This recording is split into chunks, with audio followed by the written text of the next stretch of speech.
in the walls of Eryx. Howard Phillips. Lovecraft. Before I try to rest, I will set down these notes in preparation for the report I must make. What I have found is so singular, and so contrary to all past experience and expectations, that it deserves a very careful description. I reached the main landing on Venus, March 18th, terrestrial time, VI, 9 of the planet's calendar. Being put in the main group under Miller, I received my equipment, watch tuned to Venus's slightly quicker rotation, and went through the usual mask drill. After 2 days I was pronounced fit for duty. Leaving the Crystal Company's post at Terra Nova around dawn, VI, 12, I followed the southerly route which Anderson had mapped out from the air. The going was bad, for these jungles are always half impassable after a rain. It must be the moisture that gives the tangled vines and creepers that leathery toughness, a toughness so great that a knife has to work 10 minutes on some of them. By noon it was drier, the vegetation getting soft and rubbery so that my knife went through it easily. But even then I could not make much speed. These Carter oxygen masks are too heavy, just carrying one half wears an ordinary man out. A Dubois mask with sponge reservoir instead of tubes would give just as good air at half the weight. The crystal detector seemed to function well, pointing steadily in a direction verifying Anderson's report. It is curious how that principle of affinity works, without any of the fakery of the old divining rods back home. There must be a great deposit of crystals within 1,000 miles, though I suppose those damnable man-lizards always watch and guard it. Possibly they think we are just as foolish for coming to Venus to hunt the stuff as we think they are for groveling in the mud whenever they see a piece of it, or for keeping that great mass on a pedestal in their temple. I wish they'd get a new religion, for they have no use for the crystals except to pray to. Barring theology, they would let us take all we want, and even if they learned to tap them for power there'd be more than enough for their planet and the Earth besides. I for one am tired of passing up the main deposits and merely seeking separate crystals out of jungle riverbeds. Sometime I'll urge the wiping out of these scaly beggars by a good stiff army from home. About 20 ships could bring enough troops across to turn the trick. One can't call the damn things men for all their cities and towers. They haven't any skill except building, and using swords and poison darts. And I don't believe their so-called cities mean much more than anthills or beaver dams. I doubt if they even have a real language. All the talk about psychological communication through those tentacles down their chests strikes me as bunk. What misleads people is their upright posture, just an accidental physical resemblance to terrestrial man. I'd like to go through a Venus jungle for once without having to watch out for skulking groups of them or dodge their cursed darts. They may have been all right before we began to take the crystals, but they're certainly a bad enough nuisance now, with their dart shooting and their cutting of our water pipes. More and more I come to believe that they have a special sense like our crystal detectors. No one ever knew them to bother a man, apart from long-distance sniping, who didn't have crystals on him. Around 1 p.m. a dart nearly took my helmet off, and I thought for a second one of my oxygen tubes was punctured. The sly devils hadn't made a sound, but 3 of them were closing in on me. I got them all by sweeping in a circle with my flame pistol, for even though their color blended with the jungle, I could spot the moving creepers. One of them was fully 8 feet tall, with a snout like a tapir's. The other 2 were average 7-footers. All that makes them hold their own is sheer numbers. Even a single regiment of flamethrowers could raise hell with them. It is curious, though, how they've come to be dominant on the planet. Not another living thing higher than the wriggling Agmans and Skoras, or the flying Chukas of the other continent, unless of course those holes in the Dionysian plateau hide something. About 2 o'clock my detector veered westward, indicating isolated crystals ahead on the right. This checked up with Anderson, and I turned my course accordingly. It was harder going, not only because the ground was rising, but because the animal life and carnivorous plants were thicker. I was always slashing ugrants and stepping on Skoras, and my leather suit was all speckled from the bursting drows which struck it from all sides. The sunlight was all the worse because of the mist, and did not seem to dry up the mud in the least. Every time I stepped my feet sank down 5 or 6 inches, and there was a sucking sort of blop every time I pulled them out. I wish somebody would invent a safe kind of suiting other than leather for this climate. Cloth of course would rot, but some thin metallic tissue that couldn't tear, like the surface of this revolving decay-proof record scroll, ought to be feasible sometime. I ate about 3:30, if slipping these wretched food tablets through my mask can be called eating. Soon after that I noticed a decided change in the landscape, the bright, poisonous-looking flowers shifting in color and getting wraith-like. The outlines of everything shimmered rhythmically, and bright points of light appeared and danced in the same slow, steady tempo.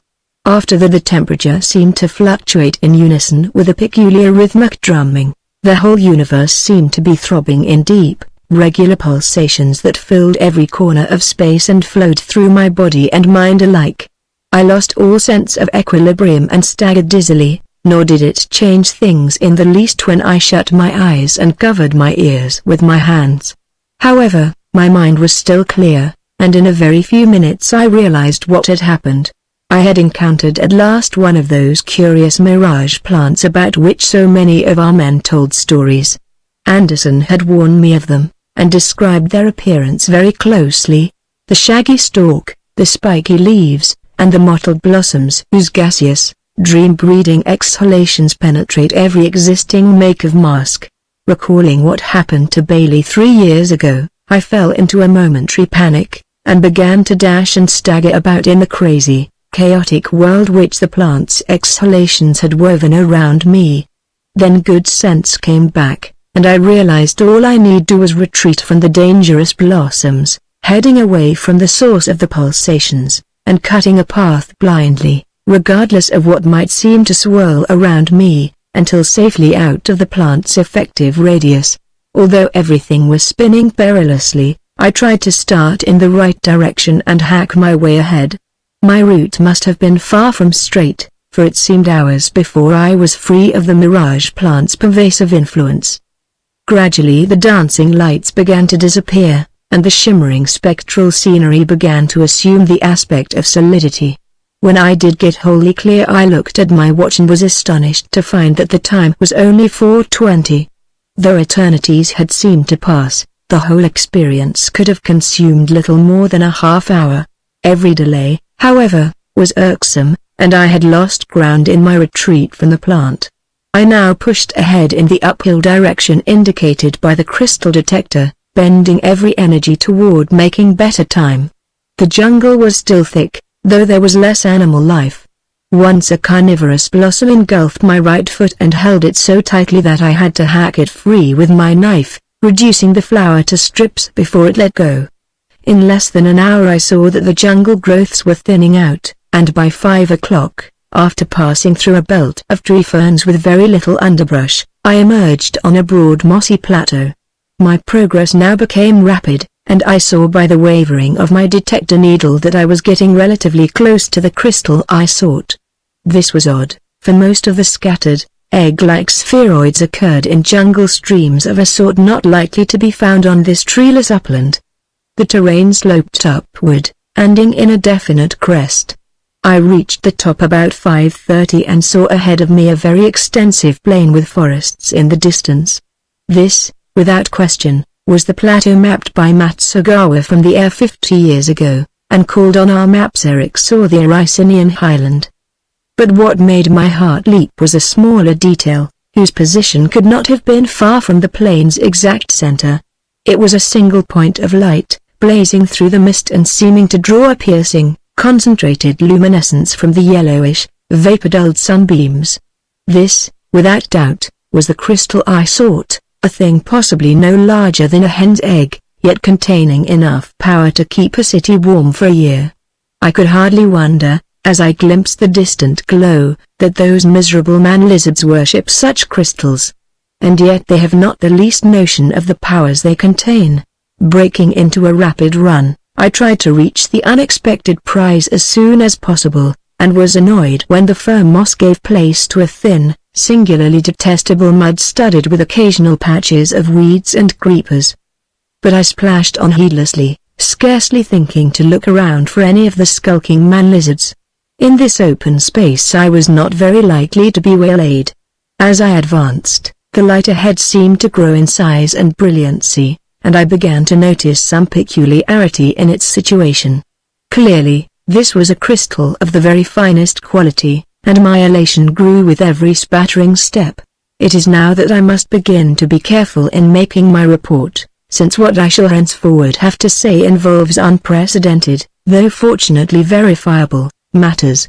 I was racing ahead with mounting eagerness, and had come within 100 yards or so of the crystal, whose position on a sort of raised place in the omnipresent slime seemed very odd, when a sudden, overpowering force struck my chest and the knuckles of my clenched fists and knocked me over backward into the mud. The splash of my fall was terrific, nor did the softness of the ground and the presence of some slimy weeds and creepers save my head from a bewildering jarring. For a moment I lay supine, too utterly startled to think. Then I half mechanically stumbled to my feet and began to scrape the worst of the mud and scum from my leather suit. Of what I had encountered I could not form the faintest idea. I had seen nothing which could have caused the shock, and I saw nothing now. Had I, after all, merely slipped in the mud? My sore knuckles and aching chest forbade me to think so. Or was this whole incident an illusion brought on by some hidden mirage plant? It hardly seemed probable, since I had none of the usual symptoms, and since there was no place nearby where so vivid and typical a growth could lurk unseen. Had I been on the earth, I would have suspected a barrier of enforce laid down by some government to mark a forbidden zone, but in this humanless region such a notion would have been absurd. Finally pulling myself together, I decided to investigate in a cautious way. Holding my knife as far as possible ahead of me, so that it might be first to feel the strange force, I started once more for the shining crystal, preparing to advance step by step with the greatest deliberation. At the third step I was brought up short by the impact of the knife point on an apparently solid surface, a solid surface where my eyes saw nothing. After a moment's recoil I gained boldness. Extending my gloved left hands I verified the presence of invisible solid matter, or a tactile illusion of solid matter, ahead of me. Upon moving my hand I found that the barrier was of substantial extent, and of an almost glassy smoothness, with no evidence of the joining of separate blocks. Nerving myself for further experiments, I removed a glove and tested the thing with my bare hand.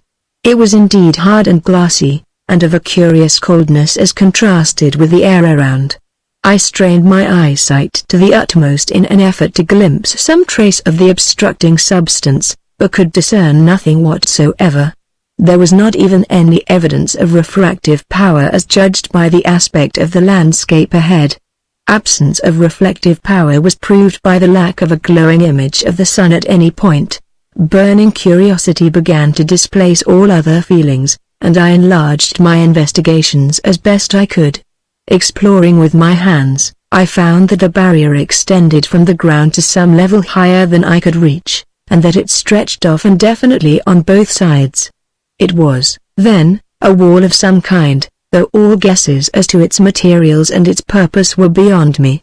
Again I thought of the mirage plant and the dreams it induced, but a moment's reasoning put this out of my head. Knocking sharply on the barrier with the hilt of my knife, and kicking at it with my heavy boots, I tried to interpret the sounds thus made.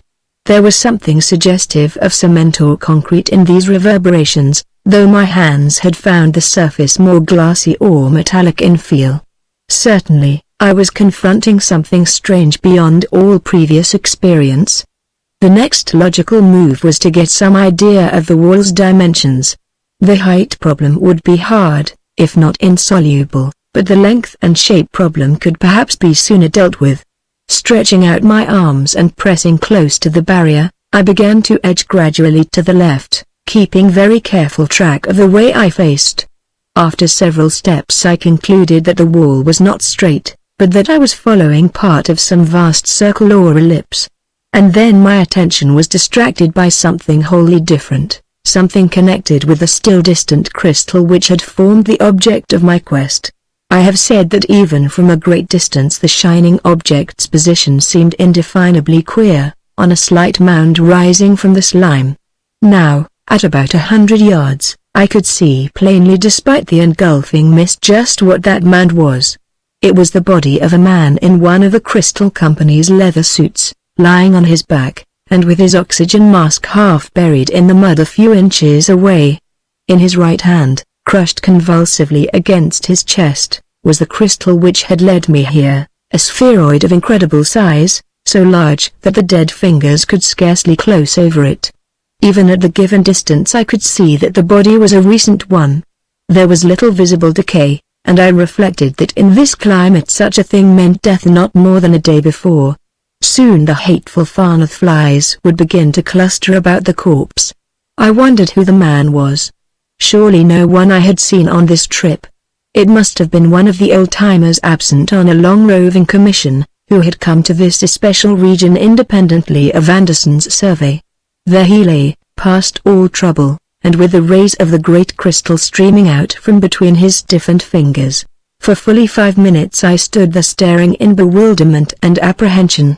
A curious dread assailed me, and I had an unreasonable impulse to run away. It could not have been done by those slinking man-lizards, for he still held the crystal he had found. Was there any connection with the invisible wall? Where had he found the crystal? Anderson's instrument had indicated one in this quarter well before this man could have perished. I now began to regard the unseen barrier as something sinister, and recoiled from it with a shudder. Yet I knew I must probe the mystery all the more quickly and thoroughly because of this recent tragedy. Suddenly, wrenching my mind back to the problem I faced, I thought of a possible means of testing the wall's height, or at least of finding whether or not it extended indefinitely upward. Seizing a handful of mud, I let it drain until it gained some coherence and then flung it high in the air toward the utterly transparent barrier. At a height of perhaps 14 feet it struck the invisible surface with a resounding splash, disintegrating at once and oozing downward in disappearing streams with surprising rapidity. Plainly, the wall was a lofty one. A second handful, hurled at an even sharper angle, hit the surface about 18 feet from the ground and disappeared as quickly as the first. I now summoned up all my strength and prepared to throw a third handful as high as I possibly could. Letting the mud drain, and squeezing it to maximum dryness, I flung it up so steeply that I feared it might not reach the obstructing surface at all. It did, however, and this time it crossed the barrier and fell in the mud beyond with a violent spattering. At last I had a rough idea of the height of the wall, for the crossing had evidently occurred some 20 or 21 feet aloft. With a 19 or 20-foot vertical wall of glassy flatness, ascent was clearly impossible. I must, then, continue to circle the barrier in the hope of finding a gate, an ending, or some sort of interruption. Did the obstacle form a complete round or other closed figure, or was it merely an arc or semicircle? Acting on my decision, I resumed my slow leftward circling, moving my hands up and down over the unseen surface on the chance of finding some window or other small aperture. Before starting, I tried to mark my position by kicking a hole in the mud, but found the slime too thin to hold any impression. I did, though, gauge the place approximately by noting a tall cycad in the distant forest which seemed just on a line with the gleaming crystal 100 yards away. If no gate or break existed I could now tell when I had completely circumnavigated the wall. I had not progressed far before I decided that the curvature indicated a circular enclosure of about 100 yards diameter, provided the outline was regular. This would mean that the dead man lay near the wall at a point almost opposite the region where I had started. Was he just inside or just outside the enclosure? This I would soon ascertain. As I slowly rounded the barrier without finding any gate, window, or other break, I decided that the body was lying within. On closer view the features of the dead man seemed vaguely disturbing. I found something alarming in his expression, and in the way the glassy eyes stared. By the time I was very near I believed I recognized him as Dwight, a veteran whom I had never known, but who was pointed out to me at the post last year. The crystal he clutched was certainly a prize. the largest single specimen I had ever seen. I was so near the body that I could, but for the barrier, have touched it, when my exploring left hand encountered a corner in the unseen surface. In a second I had learned that there was an opening about 3 feet wide, extending from the ground to a height greater than I could reach. There was no door, nor any evidence of hinge marks bespeaking a former door. Without a moment's hesitation I stepped through and advanced 2 paces to the prostrate body, which lay at right angles to the hallway I had entered, in what seemed to be an intersecting doorless corridor. It gave me a fresh curiosity to find that the interior of this vast enclosure was divided by partitions. Bending to examine the corpse, I discovered that it bore no wounds. This scarcely surprised me, since the continued presence of the crystal argued against the pseudo-reptilian natives. Looking about for some possible cause of death, my eyes lit upon the oxygen mask lying close to the body's feet. Here, indeed, was something significant. Without this device no human being could breathe the air of Venus for more than 30 seconds, and Dwight, if it were he, had obviously lost his. Probably it had been carelessly buckled, so that the weight of the tubes worked the straps loose, a thing which could not happen with a Dubois sponge reservoir mask. The half-minute of grace had been too short to allow the man to stoop and recover his protection, or else the cyanogen content of the atmosphere was abnormally high at the time. Probably he had been busy admiring the crystal, wherever he may have found it. He had, apparently, just taken it from the pouch in his suit, for the flap was unbuttoned. I now proceeded to extricate the huge crystal from the dead prospector's fingers, a task which the body's stiffness made very difficult. The spheroid was larger than a man's fist, and glowed as if alive in the reddish rays of the weltering sun. As I touched the gleaming surface I shuddered involuntarily, as if by taking this precious object I had transferred to myself the doom which had overtaken its earlier bearer. However, my qualms soon passed, and I carefully buttoned the crystal into the pouch of my leather suit. Superstition has never been one of my failings. Placing the man's helmet over his dead, staring face, I straightened up and stepped back through the unseen doorway to the entrance hall of the great enclosure. All my curiosity about the strange edifice now returned, and I racked my brains with speculations regarding its material, origin, and purpose. That the hands of men had reared it I could not for a moment believe. Our ships first reached Venus only 72 years ago, and the only human beings on the planet have been those at Terra Nova. Nor does human knowledge include any perfectly transparent, non-refractive solids such as the substance of this building. Prehistoric human invasions of Venus can be pretty well ruled out, so that one must turn to the idea of native construction. Did a forgotten race of highly evolved beings precede the man-lizards as masters of Venus? Despite their elaborately built cities, it seemed hard to credit the pseudo-reptiles with anything of this kind. There must have been another race eons ago, of which this is perhaps the last relic. All other ruins of kindred origin be found by future expeditions? The purpose of such a structure passes all conjecture, but its strange and seemingly non-practical material suggests a religious use. Realizing my inability to solve these problems, I decided that all I could do was to explore the invisible structure itself. That various rooms and corridors extended over the seemingly unbroken plain of mud I felt convinced, and I believed that knowledge of their plan might lead to something significant. So, feeling my way back through the doorway and edging past the body, I began to advance along the corridor toward those interior regions whence the dead man had presumably come. Later on I would investigate the hallway I had left. Groping like a blind man despite the misty sunlight, I moved slowly onward. Soon the corridor turned sharply and began to spiral in toward the center in ever-diminishing curves. Now and then my touch would reveal a doorless intersecting passage, and I several times encountered junctions with 2, 3, and 4 diverging avenues. In these latter cases I always followed the inmost route, which seemed to form a continuation of the one I had been traversing.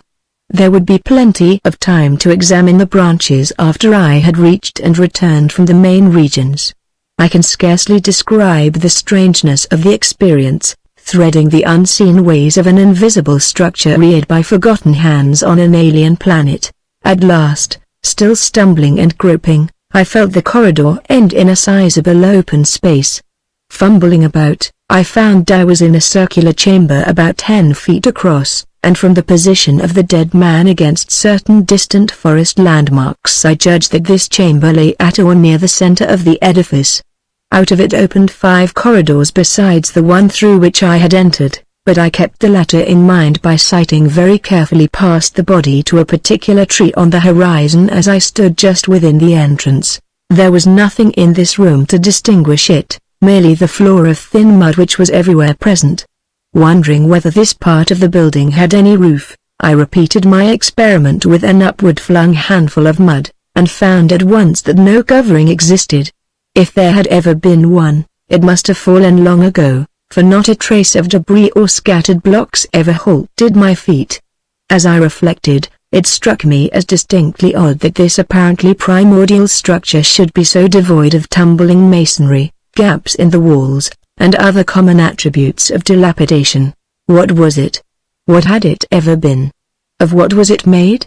Why was there no evidence of separate blocks in the glassy, bafflingly homogeneous walls? Why were there no traces of doors, either interior or exterior? I knew only that I was in a round, roofless, doorless edifice of some hard, smooth, perfectly transparent, non-refractive and non-reflective material, 100 yards in diameter, with many corridors, and with a small circular room at the center. More than this I could never learn from a direct investigation.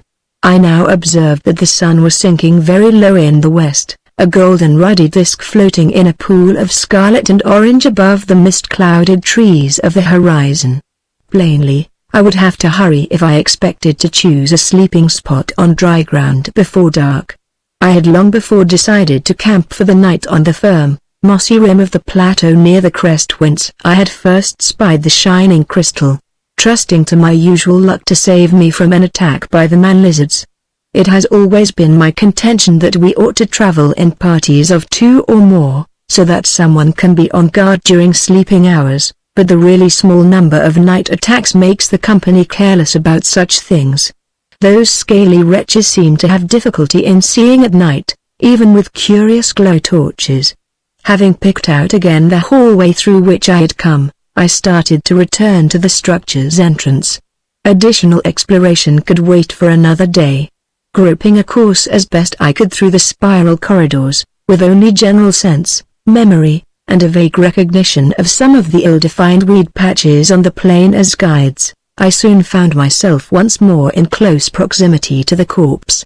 There were now 1 or 2 Farnath flies swooping over the helmet-covered face, and I knew that decay was setting in. With a futile instinctive loathing I raised my hand to brush away his vanguard of the scavengers, when a strange and astonishing thing became manifest. An invisible wall, checking the sweep of my arm, told me that, notwithstanding my careful retracing of the way, I had not indeed returned to the corridor in which the body lay. Instead, I was in a parallel hallway, having no doubt taken some wrong turn or fork among the intricate passages behind. Hoping to find a doorway to the exit hall ahead, I continued my advance, but presently came to a blank wall. I would, then, have to return to the central chamber and steer my course anew. Exactly where I had made my mistake I could not tell. I glanced at the ground to see if by any miracle guiding footprints had remained, but at once realized that the thin mud held impressions only for a very few moments. There was little difficulty in finding my way to the center again, and once there I carefully reflected on the proper outward course. I had kept too far to the right before. This time I must take a more leftward fork somewhere, just where I could decide as I went. As I groped ahead a second time I felt quite confident of my correctness, and diverged to the left at a junction I was sure I remembered. The spiraling continued, and I was careful not to stray into any intersecting passages. Soon, however, I saw to my disgust that I was passing the body at a considerable distance. This passage evidently reached the outer wall at a point much beyond it.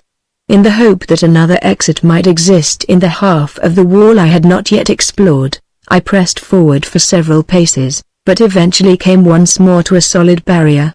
Clearly, the plan of the building was even more complicated than I had thought.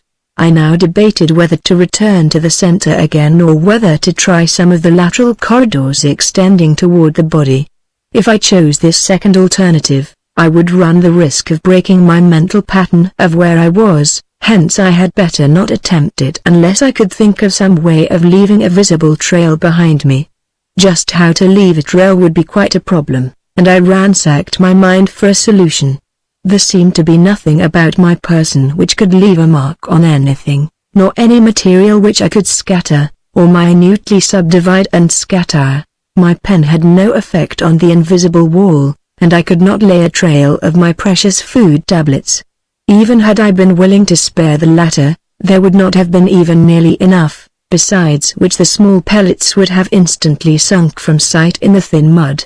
I searched my pockets for an old-fashioned notebook, often used unofficially on Venus despite the quick rotting rate of paper in the planet's atmosphere, whose pages I could tear up and scatter, but could find none. It was obviously impossible to tear the tough, thin metal of this revolving decay-proof record scroll, nor did my clothing offer any possibilities. In Venus's peculiar atmosphere I could not safely spare my stout leather suit, and underwear had been eliminated because of the climate. I tried to smear mud on the smooth, invisible walls after squeezing it as dry as possible, but found that it slipped from sight as quickly as did the high-testing handfuls I had previously thrown. Finally I drew out my knife and attempted to scratch a line on the glassy, phantom surface, something I could recognize with my hand, even though I would not have the advantage of seeing it from afar. It was useless, however, for the blade made not the slightest impression on the baffling, unknown material. Frustrated in all attempts to blaze a trail, I again sought the round central chamber through memory. It seemed easier to act back to this room than to steer a definite, predetermined course away from it, and I had little difficulty in finding it anew. This time I listed on my record scroll every turn I made, drawing a crude hypothetical diagram of my route, and marking all diverging corridors. It was, of course, maddeningly slow work when everything had to be determined by touch, and the possibilities of error were infinite, but I believed it would pay in the long run. The long twilight of Venus was thick when I reached the central room, but I still had hopes of gaining the outside before dark. Comparing my fresh diagram with previous recollections, I believed I had located my original mistake, so once more set out confidently along the invisible hallways. I veered further to the left than during my previous attempts, and tried to keep track of my turnings on the records scroll in case I was still mistaken. In the gathering dusk I could see the dim line of the corpse, now the center of a loathsome cloud of farnethflies. Before long, no doubt, the mud-welling syphoclies would be oozing in from the plain to complete the ghastly work. Approaching the body with some reluctance I was preparing to step past it when a sudden collision with a wall told me I was again astray. I now realized plainly that I was lost. The complications of this building were too much for offhand solution, and I would probably have to do some careful checking before I could hope to emerge. Still, I was eager to get to dry ground before total darkness set in. Hence I returned once more to the center and began a rather aimless series of trials and errors, making notes by the light of my electric lamp. When I used this device I noticed with interest that it produced no reflection, not even the faintest glistening, in the transparent walls around me. I was, however, prepared for this, since the sun had at no time formed a gleaming image in the strange material. I was still groping about when the dusk became total. A heavy mist obscured most of the stars and planets, but the Earth was plainly visible as a glowing, bluish-green point in the southeast. It was just past opposition, and would have been a glorious sight in a telescope. I could even make out the moon beside it whenever the vapors momentarily thinned. It was now impossible to see the corpse, my only landmark, so I blundered back to the central chamber after a few false turns. After all, I would have to give up hope of sleeping on dry ground. Nothing could be done till daylight, and I might as well make the best of it here. Lying down in the mud would not be pleasant, but in my leather suit it could be done. On former expeditions I had slept under even worse conditions, and now sheer exhaustion would help to conquer repugnance. So here I am, squatting in the slime of the central room and making these notes on my record scroll by the light of the electric lamp. There is something almost humorous in my strange, unprecedented plight. Lost in a building without doors, a building which I cannot see. I shall doubtless get out early in the morning, and ought to be back at Terra Nova with the crystal by late afternoon. It certainly is a beauty, with surprising luster even in the feeble light of this lamp. I have just had it out examining it. Despite my fatigue, sleep is slow in coming, so I find myself writing at great length. I must stop now. Not much danger of being bothered by those cursed natives in this place. The thing I like least is the corpse, but fortunately my oxygen mask saves me from the worst effects. I am using the chlorate cubes very sparingly. Will take a couple of food tablets now and turn in. More later, afternoon, Vi, 13. There has been more trouble than I expected. I am still in the building, and will have to work quickly and wisely if I expect to rest on dry ground tonight. It took me a long time to get to sleep, and I did not wake till almost noon today. As it was, I would have slept longer but for the glare of the sun through the haze. The corpse was a rather bad sight, wriggling with syphic lies, and with a cloud of Farnath flies around it. Something had pushed the helmet away from the face, and it was better not to look at it. I was doubly glad of my oxygen mask when I thought of the situation.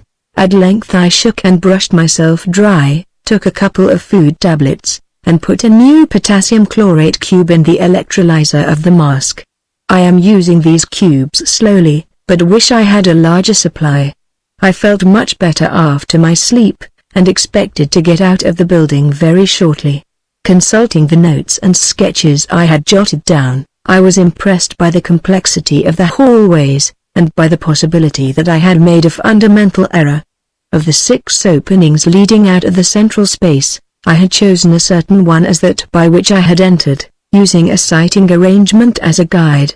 When I stood just within the opening, the corpse 50 yards away was exactly in line with a particular lepidodendron in the far-off forest. Now it occurred to me that this sighting might not have been of sufficient accuracy, the distance of the corpse making its difference of direction in relation to the horizon comparatively slight when viewed from the openings next to that of my first ingress. Moreover, the tree did not differ as distinctly as it might from Mother Lepidodendra on the horizon. Putting the matter to a test, I found to my chagrin that I could not be sure which of 3 openings was the right one. Had I traversed a different set of windings at each attempted exit? This time I would be sure. It struck me that despite the impossibility of trailblazing there was one marker I could leave. Though I could not spare my suit, I could, because of my thick head of hair, spare my helmet, and this was large and light enough to remain visible above the thin mud. Accordingly I removed the roughly hemispherical device and laid it at the entrance of one of the corridors, the right hand one of the 3 I must try. I would follow this corridor on the assumption that it was correct, repeating what I seemed to recall as the proper turns, and constantly consulting and making notes. If I did not get out, I would systematically exhaust all possible variations, and if these failed, I would proceed to cover the avenues extending from the next opening in the same way, continuing to the 3rd opening if necessary. Sooner or later I could not avoid hitting the right path to the exit, but I must use patience. Even at worst, I could scarcely fail to reach the open plain in time for a dry night's sleep. Immediate results were rather discouraging, though they helped me eliminate the right-hand opening in little more than an hour. Only a succession of blind alleys, each ending at a great distance from the corpse, seemed to branch from this hallway, and I saw very soon that it had not figured at all in the previous afternoon's wanderings. As before, however, I always found it relatively easy to grope back to the central chamber. About 1 p.m. I shifted my helmet marker to the next opening and began to explore the hallways beyond it. At first I thought I recognized the turnings, but soon found myself in a wholly unfamiliar set of corridors. I could not get near the corpse, and this time seemed cut off from the central chamber as well, even though I thought I had recorded every move I made. There seemed to be tricky twists and crossings too subtle for me to capture in my crude diagrams, and I began to develop a kind of mixed anger and discouragement. While patience would of course win in the end, I saw that my searching would have to be tireless and long continued. 2 o'clock found me still wandering vainly through strange corridors, constantly feeling my way, looking alternately at my helmet and at the corpse, and jotting data on my scroll with decreasing confidence. I cursed the stupidity and idle curiosity which had drawn me into this tangle of unseen walls, reflecting that if I had let the thing alone and headed back as soon as I had taken the crystal from the body, I would even now be safe at Terra Nova. Suddenly it occurred to me that I might be able to tunnel under the invisible walls with my knife, and thus effect a shortcut to the outside, or to some outward leading corridor. I had no means of knowing how deep the building's foundations were, but the omnipresent mud argued the absence of any floor save the earth. Facing the distant and increasingly horrible corpse, I began a course of feverish digging with the broad, sharp blade. There was about 6 inches of semi-liquid mud, below which the density of the soil increased sharply. This lower soil seemed to be of a different color, a grayish clay rather like the formations near Venus's North Pole. As I continued downward close to the unseen barrier, I saw that the ground was getting harder and harder. Watery mud rushed into the excavation as fast as I removed the clay, but I reached through it and kept on working. If I could bore any kind of a passage beneath the wall, the mud would not stop my wriggling out. About 3 feet down, however, the hardness of the soil halted my digging seriously. Its tenacity was beyond anything I had encountered before, even on this planet, and was linked with an anomalous heaviness. My knife had to split and chip the tightly packed clay, and the fragments I brought up were like solid stones or bits of metal. Finally even this splitting and chipping became impossible, and I had to cease my work with no lower edge of wall in reach. The hour-long attempt was a wasteful as well as futile one, for it used up great stores of my energy and forced me both to take an extra food tablet, and to put an additional chlorate cube in the oxygen mask. It has also brought a pause in the day's gropings, for I am still much too exhausted to walk. After cleaning my hands and arms of the worst of the mud, I sat down to write these notes, leaning against an invisible wall and facing away from the corpse. That body is simply a writhing mass of vermin now. The odor has begun to draw some of the slimy acmans from the far-off jungle. I notice that many of the FGoids on the plane are reaching out necrophagous feelers toward the thing, but I doubt if any are long enough to reach it. I wish some really carnivorous organisms like the Scoras would appear, for then they might scent me and wriggle a course through the building toward me. Things like that have an odd sense of direction. I could watch them as they came, and jot down their approximate route if they failed to form a continuous line. Even that would be a great help. When I met any, the pistol would make short work of them. But I can hardly hope for as much as that. Now that these notes are made, I shall rest a while longer, and later will do some more groping. As soon as I get back to the central chamber, which ought to be fairly easy, I shall try the extreme left-hand opening. Perhaps I can get outside by dusk after all. Night, Vi, 13, New Trouble. My escape will be tremendously difficult, for there are elements I had not suspected. Another night here in the mud, and a fight on my hands tomorrow. I cut my rest short and was up and groping again by 4 o'clock. After about 15 minutes I reached the central chamber and moved my helmet to mark the last of the 3 possible doorways. Starting through this opening, I seemed to find the going more familiar, but was brought up short less than 5 minutes by a sight that jolted me more than I can describe. It was a group of 4 or 5 of those detestable man-lizards emerging from the forest far off across the plain. I could not see them distinctly at that distance, but thought they paused and turned toward the trees to gesticulate, after which they were joined by fully a dozen more.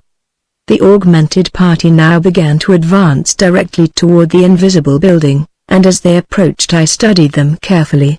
I had never before had a closer view of the things outside the steamy shadows of the jungle. The resemblance to reptiles was perceptible, though I knew it was only an apparent one, since these beings have no point of contact with terrestrial life. When they drew nearer they seemed less truly reptilian, only the flat head and the green, slimy, frog-like skin carrying out the idea. They walked erect on their odd, thick stumps, and their suction discs made curious noises in the mud. These were average specimens, about 7 feet in height, and with 4 long, ropey pectoral tentacles. The motions of those tentacles, if the theories of Fogg, Ekberg, and Janat are right, which I formerly doubted but am now more ready to believe, indicate that the things were in animated conversation. I drew my flame pistol and was ready for a hard fight. The odds were bad, but the weapon gave me a certain advantage. If the things knew this building they would come through it after me, and in this way would form a key to getting out, just as carnivorous scoras might have done. That they would attack me seemed certain, for even though they could not see the crystal in my pouch, they could divine its presence through that special sense of theirs. Yet, surprisingly enough, they did not attack me. Instead they scattered and formed a vast circle around me, at a distance which indicated that they were pressing close to the unseen wall. Standing there in a ring, the beings stared silently and inquisitively at me, waving their tentacles and sometimes nodding their heads and gesturing with their upper limbs. After a while I saw others issue from the forest, and these advanced and joined the curious crowd. Those near the corpse looked briefly at it but made no move to disturb it. It was a horrible sight, yet the man-lizards seemed quite unconcerned. Now and then one of them would brush away the Farnath flies with its limbs or tentacles, or crush a wriggling Siphaculi or Acman, or an outreaching Fjoid, with the suction discs on its stumps. Staring back at these grotesque and unexpected intruders, and wondering uneasily why they did not attack me at once, I lost for the time being the willpower and nervous energy to continue my search for a way out. Instead I leaned limply against the invisible wall of the passage where I stood, letting my wonder merge gradually into a chain of the wildest speculations.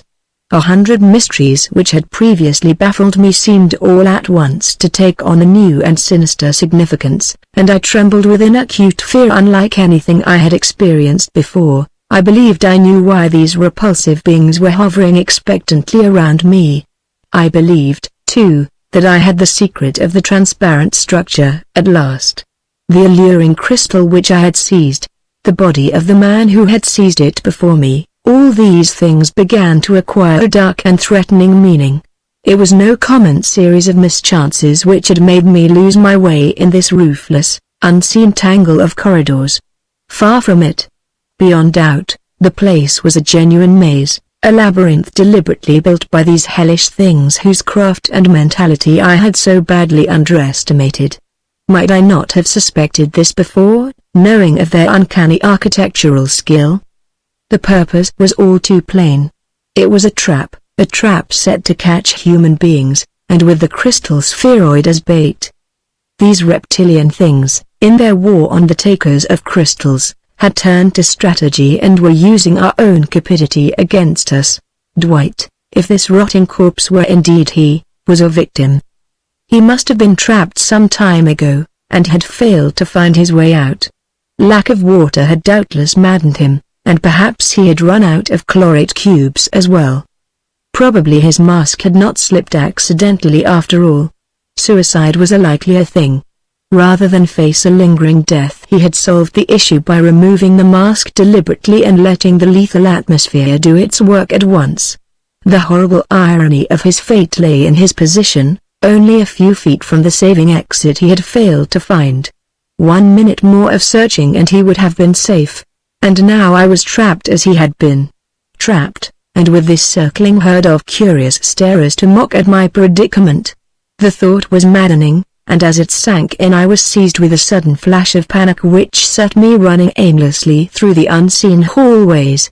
For several moments I was essentially a maniac, stumbling, tripping, bruising myself on the invisible walls, and finally collapsing in the mud as a panting, lacerated heap of mindless, bleeding flesh. The fall sobered me a bit, so that when I slowly struggled to my feet I could notice things and exercise my reason. The circling watchers were swaying their tentacles in an odd, irregular way suggestive of sly, alien laughter, and I shook my fist savagely at them as I rose. My gesture seemed to increase their hideous mirth, a few of them clumsily imitating it with their greenish upper limbs. Shamed into sense, I tried to collect my faculties and take stock of the situation. After all, I was not as badly off as Dwight has been. Unlike him, I knew what the situation was, and forewarned is forearmed. I had proof that the exit was attainable in the end, and would not repeat his tragic act of impatient despair. The body, or skeleton, as it would soon be, was constantly before me as a guide to the sort, for aperture, and dogged patience would certainly take me to it if I worked long and intelligently enough.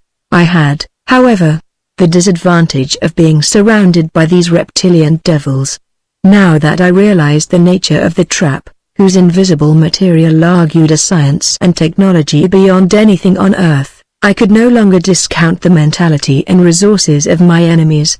Even with my flame pistol I would have a bad time getting away, though boldness and quickness would doubtless see me through in the long run.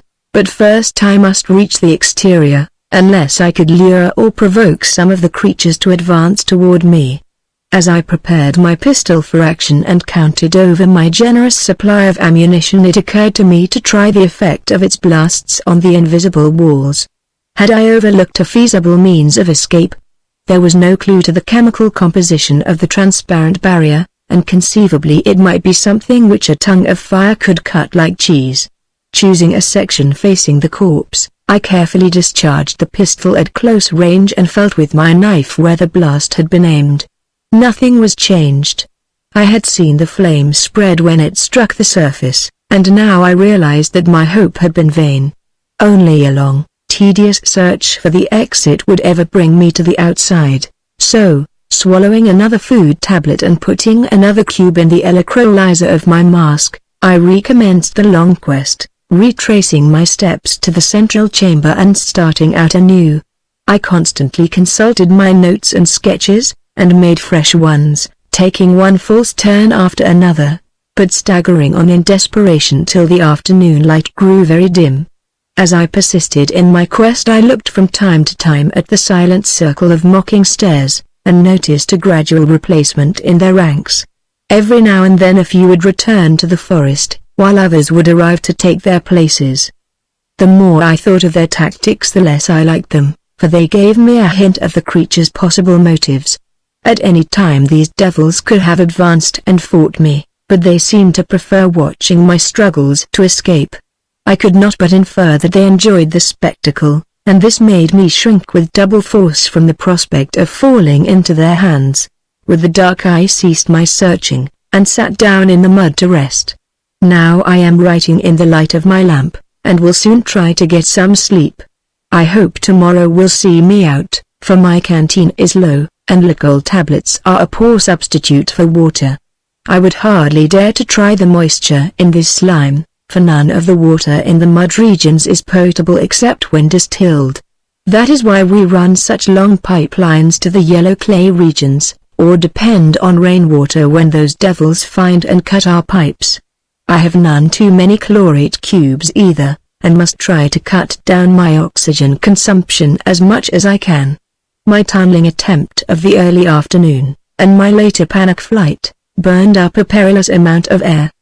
Tomorrow I will reduce physical exertion to the barest minimum until I meet the reptiles and have to deal with them. I must have a good cube supply for the journey back to Terra Nova. My enemies are still on hand, I can see a circle of their feeble glow torches around me. There is a horror about those lights which will keep me awake. Night, Vi, 14. Another full day of searching and still no way out. I'm beginning to be worried about the water problem, for my canteen went dry at noon.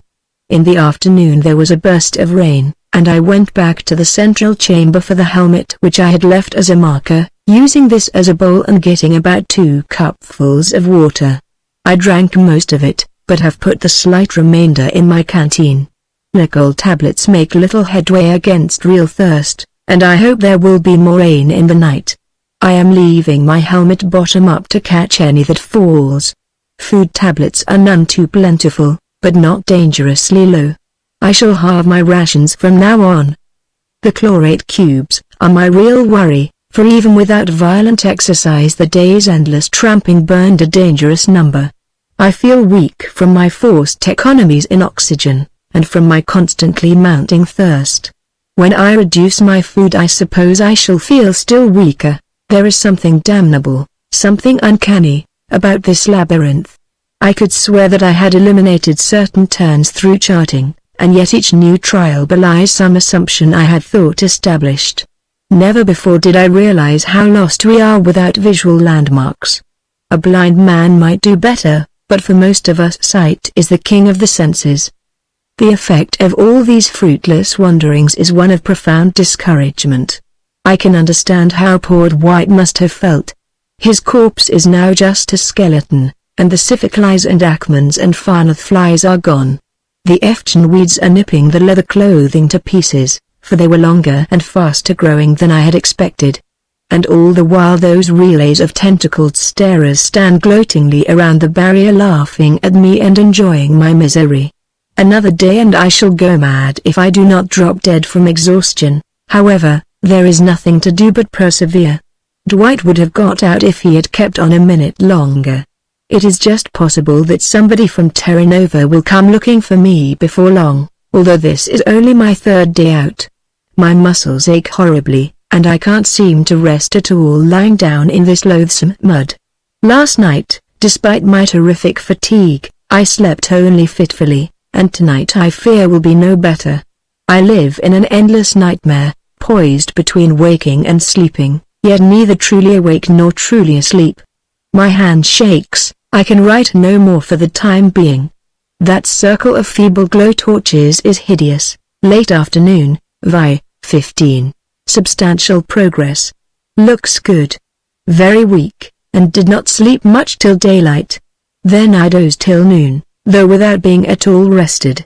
No rain, and thirst leaves me very weak. Ate an extra food tablet to keep me going, but without water it didn't help much. I dared to try a little of the slime water just once, but it made me violently sick and left me even thirstier than before. Must save chlorate cubes, so am nearly suffocating for lack of oxygen. Can't walk much of the time, but managed to crawl in the mud. About 2 p.m. I thought I recognized some passages, and got substantially nearer to the corpse, or skeleton, than I had been since the first day's trials. I was sidetracked once in a blind alley, but recovered the main trail with the aid of my chart and notes. The trouble with these jottings is that there are so many of them. They must cover 3 feet of the record scroll, and I have to stop for long periods to untangle them. My head is weak from thirst, suffocation, and exhaustion, and I cannot understand all I have set down. Those damnable green things keep staring and laughing with their tentacles, and sometimes they gesticulate in a way that makes me think they share some terrible joke just beyond my perception. It was 3 o'clock when I really struck my stride. There was a doorway which, according to my notes, I had not traversed before, and when I tried it I found I could crawl circuitously toward the weed-twined skeleton. The route was a sort of spiral, much like that by which I had first reached the central chamber. Whenever I came to a lateral doorway or junction I would keep to the course which seemed best to repeat that original journey. As I circled nearer and nearer to my gruesome landmark, the watchers outside intensified their cryptic gesticulations and sardonic silent laughter. Evidently they saw something grimly amusing in my progress, perceiving no doubt how helpless I would be in any encounter with them. I was content to leave them to their mirth, for although I realized my extreme weakness, I counted on the flame pistol and its numerous extra magazines to get me through the vile reptilian phalanx. Hope now soared high, but I did not attempt to rise to my feet. Better crawl now, and save my strength for the coming encounter with the man-lizards. My advance was very slow, and the danger of straying into some blind alley very great, but nonetheless I seemed to curve steadily toward my osseous goal. The prospect gave me new strength, and for the nonce I ceased to worry about my pain, my thirst, and my scant supply of cubes. The creatures were now all massing around the entrance, gesturing, leaping, and laughing with their tentacles. Soon, I reflected, I would have to face the entire horde, and perhaps such reinforcements as they would receive from the forest. I am now only a few yards from the skeleton, and am pausing to make this entry before emerging and breaking through the noxious band of entities. I feel confident that with my last ounce of strength I can put them to flight despite their numbers, for the range of this pistol is tremendous. Then a camp on the dry moss at the plateau's edge, and in the morning a weary trip through the jungle to Terra Nova. I shall be glad to see living men and the buildings of human beings again. The teeth of that skull gleam and grin horribly, toward night, I5, horror and despair. Baffled again. After making the previous entry I approached still closer to the skeleton, but suddenly encountered an intervening wall. I had been deceived once more, and was apparently back where I had been 3 days before, on my first futile attempt to leave the labyrinth. Whether I screamed aloud I do not know, perhaps I was too weak to utter a sound. I merely lay dazed in the mud for a long period, while the greenish things outside leapt and laughed and gestured. After a time I became more fully conscious. My thirst and weakness and suffocation were fast gaining on me, and with my last bit of strength I put new cube in the electrolyzer, recklessly, and without regard for the needs of my journey to Terra Nova. The fresh oxygen revived me slightly, and enabled me to look about more alertly. It seemed as if I was slightly more distant from poor Dwight than I had been at that first disappointment, and I dully wondered if I could be in some other corridor a trifle more remote. With this faint shadow of hope I laboriously dragged myself forward, but after a few feet encountered a dead end as I had on the former occasion. This, then, was the end. 3 days had taken me nowhere, and my strength was gone.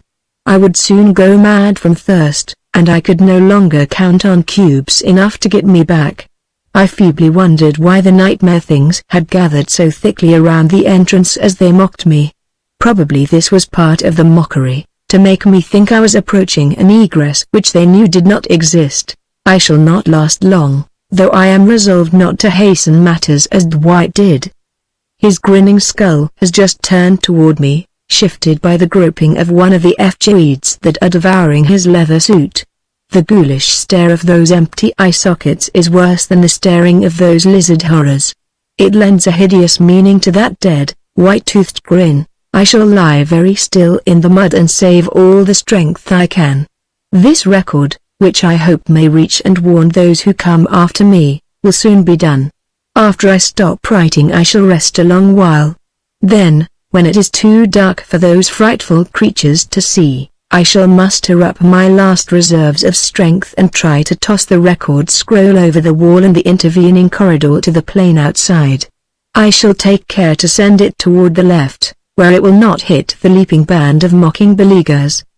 Perhaps it will be lost forever in the thin mud, but perhaps it will land in some widespread clump of weeds and ultimately reach the hands of men. If it does survive to be read, I hope it may do more than merely warn men of this trap. I hope it may teach our race to let those shining crystals stay where they are. They belong to Venus alone.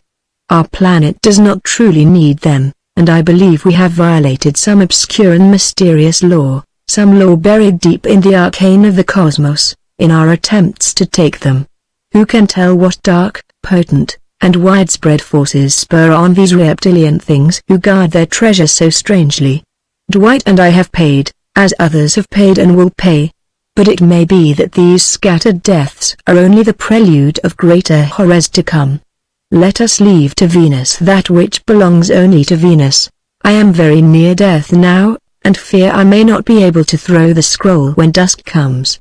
If I cannot, I suppose the man-lizards will seize it, for they will probably realize what it is. They will not wish anyone to be warned of the labyrinth, and they will not know that my message holds a plea in their own behalf. As the end approaches I feel more kindly towards the things. In the scale of cosmic entity who can say which species stands higher, or more nearly approaches a space-wide organic norm? Theirs or mine? I have just taken the great crystal out of my pouch to look at in my last moments. It shines fiercely and menacingly in the red rays of the dying day. The leaping horde have noticed it, and their gestures have changed in a way I cannot understand. I wonder why they keep clustered around the entrance instead of concentrating at a still closer point in the transparent wall. I am growing numb and cannot write much more. Things whirl around me, yet I do not lose consciousness. Can I throw this over the wall? That crystal glows so, yet the twilight is deepening, dark, very weak. They are still laughing and leaping around the doorway, and have started those hellish glow torches. Are they going away? I dreamed I heard a sound. Light in the sky. Report of Wesley P. Miller, Superintendent Group A, Venus Crystal CO, Terra Nova on Venus, VL, 16. Operative A49, Kenton J. Stanfield of 5317 Marshall Street, Richmond, VA, left Terra Nova early on VI, 12, for a short-term trip indicated by detector. Due back 13th or 14th. Did not appear by evening of 15th, so scouting plane FR-58 with 5 men under my command set out at 8 p.m. to follow route with detector. Needle showed no change from earlier readings. Followed needle to Eryx Highland, blade strong searchlights all the way. Triple range flame guns and deradiation cylinders could have dispersed any ordinary hostile force of natives, or any dangerous aggregation of carnivorous scoras. When over the open plain on Eryx we saw a group of moving lights which we knew were native glow torches. As we approached, they scattered into the forest. Probably 75 to 100 in all. Detector indicated crystal on spot where they had been. Sailing low over this spot, our lights picked out objects on the ground. Skeleton tangled in weeds, and complete body 10 feet from it. Brought plane down near bodies, and corner of wing crashed on unseen obstruction. Approaching bodies on foot, we came up short against a smooth, invisible barrier which puzzled us enormously. Feeling along it near the skeleton, we struck an opening, beyond which was a space with another opening leading to the skeleton. The latter, though robbed of clothing by weeds, had one of the company's numbered metal helmets beside it. It was Operative B9, Frederick N. Dwight of Koenig's division, who had been out of Terra Nova for 2 months on a long commission. Between this skeleton and the complete body there seemed to be another wall, but we could easily identify the second man as Stanfield. He had a record scroll in his left hand and a pen in his right, and seemed to have been writing when he died. No crystal was visible, but the detector indicated a huge specimen near Stanfield's body. We had great difficulty in getting at Stanfield, but finally succeeded. The body was still warm, and a great crystal lay beside it, covered by the shallow mud. We at once studied the record scroll in the left hand, and prepared to take certain steps based on its data. The contents of the scroll forms the long narrative prefixed to this report, a narrative whose main descriptions we have verified, and which we append as an explanation of what was found. The later parts of this account show mental decay, but there is no reason to doubt the bulk of it. Stanfield obviously died of a combination of thirst, suffocation, cardiac strain, and psychological depression. His mask was in place, and freely generating oxygen despite an alarmingly low cube supply. Our plane being damaged, we sent a wireless and called out Anderson with repair plane PG-7, a crew of wreckers, and a set of blasting materials. By morning FH-58 was fixed, and went back under Anderson carrying the 2 bodies and the crystal. We shall bury Dwight and Stanfield in the company graveyard, and ship the crystal to Chicago on the next earthbound liner. Later, we shall adopt Stanfield's suggestion, the sound one in the saner, earlier part of his report, and bring across enough troops to wipe out the natives altogether. With a clear field, there can be scarcely any limit to the amount of crystal we can secure.